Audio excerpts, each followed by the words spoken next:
Hola guys, and what's up? So today I'm going to talk about remainder theorem, as you can read here. So this is actually the things that you have learned but you never realize, probably during your primary and also your secondary school. But it's actually the simple and also the interesting theorem, and it has the brother named factor theorem. Okay, remainder and factor theorems I could consider as siblings because they have relationship. So remainder theorem is basically a tools, or you can say a theorem, to find the remainder, or simply a small letter r. Okay, during your primary school or secondary, you have learned about the simple and basic division. For example, 6 divided by 3 is 2, and you can transform this into the multiplication form, which is 6 equivalent to 3 times 2, okay, plus 0, because it has no remainder, so we represent like this. But how if we have 17 divided by 3 equivalent to what? So it is actually equivalent to 5 remainder. So 3 times 5 is 15, 17 times 15 is 2. If we represent into the multiplication form, we have 17 equivalent to 3 times 5, or 5 times 3 plus 2. Okay, so it has remainder 0 plus 0, remainder 2 plus 2. What if we have 43 divided by 8? So you can pause the video and find the quotient and also the remainder. So this is actually simply 5, right? Because 43 divided by 8, the closest value is 5. 5 times 8 is 40. So 43 minus 40 is simply remainder 3. Okay, it has remainder 3. So if you represent into this form, or the multiplication form, you have 43 is equivalent to 8 times 5, or 5 times 3, 8. 8 times 5, 5 times 8 is the same. Plus, so 8 times 5 is 40. We need add 3 to get 43. So I guess you have understand the concept. So let's get into the real remainder theorem. So the remainder theorem tells us if we have, for example, a function f of x, if you divides it with a linear expression x minus h. So let's say we assume it has the result of, or the quotient of g of x, and it has the remainder r. So I just put r because I do not know r equals to 1, 2 or 3, so r can vary. Okay, so our intention is to find remainder. So how? Okay, first of all, we can transform this into the multiplication form to get f of x is equivalent to x minus h times, okay, I represent with the dot, gx. Okay, and then like this, right? 8 times 5, g minus x minus h times gx, remainder plus remainder plus remainder. Okay, so we need to get the r, but how? Maybe we could eliminate this. Okay, because if we let x equals to h, okay, let us see, fh is equivalent to, so basically if we let h equivalent to x equivalent to h inside, you will get what?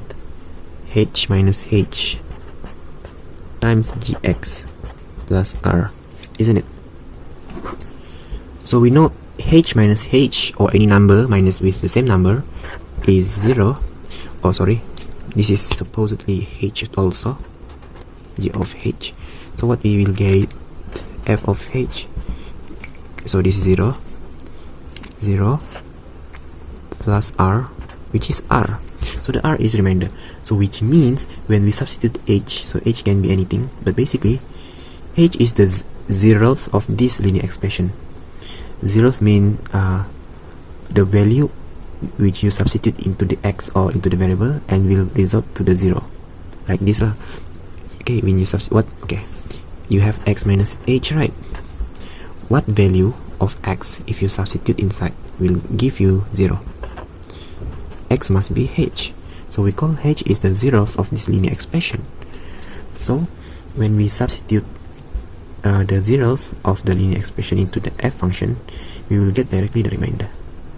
For example, if you have a question, ask us to find the remainder of f of x equivalent to 3x squared minus 5 divided by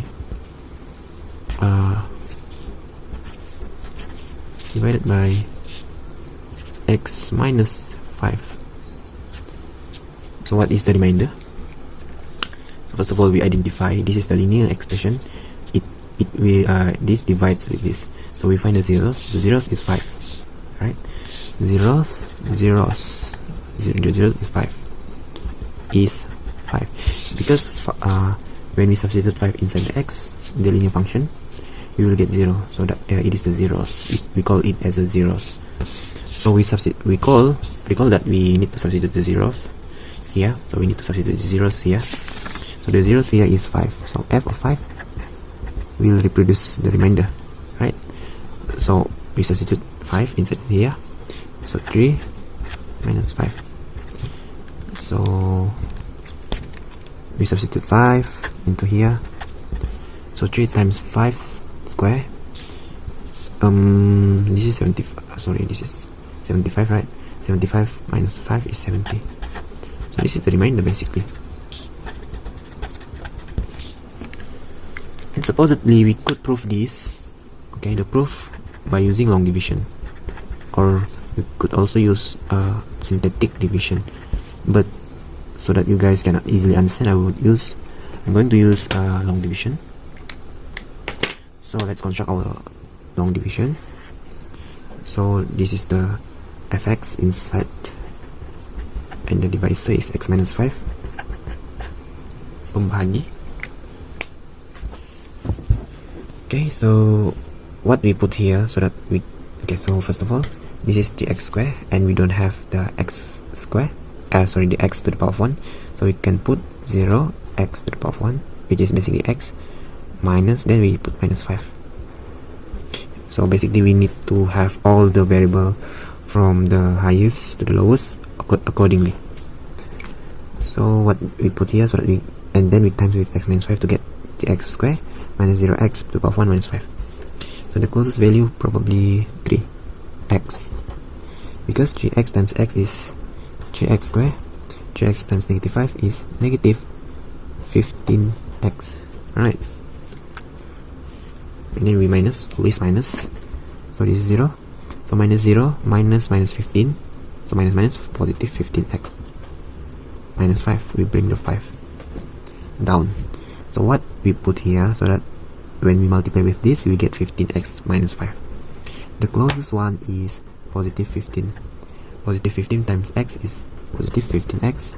Positive 15 times minus 5 is, so we have here 75. So positive, negative, okay, always minus, so this cancels. We have minus 5 minus 75. You could write minus 5 minus 75. It's basically, this is plus, so this is 70. So this is the quotient, hasil bahagi, and this is the remainder, and the same as our when we are using remainder theorem. So when you ask me what is the remainder theorem, it is basically a tools or the shortcut to find the remainder for a function divides with the linear expression or linear function very easy, and without using this long, very bizarre and annoying long division. It is the hack tools to find the remainder in a nutshell. So I think that's all from me, and we continue next in next video about factor theorem. Okay, thank you.